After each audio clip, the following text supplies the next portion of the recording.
Иван Вась, Василий Иванович Елькин, родился 15 июля 1912 года в крестьянской семье в местечке Кируль города Сыктывкара.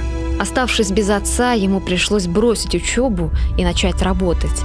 В 1930 году Василий Елькин вступил в колхоз «Югор». Именно в колхозе он сделал первые шаги в журналистику.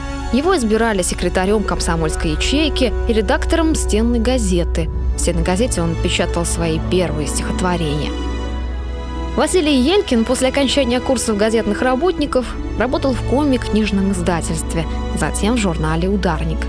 В 1932 году он становится заведующим пионерским отделом в газете «Коми-комсомолец». После армии в 1934 году его назначают инструктором по работе с молодыми авторами при Союзе писателей Коми СССР. В 30-х годах Василий Елькин был одним из самых известных коми-поэтов. Писал он в разных жанрах, а вот тема в основном была одна – Родина. В 1939 году Василий Елькин становится членом Союза писателей СССР.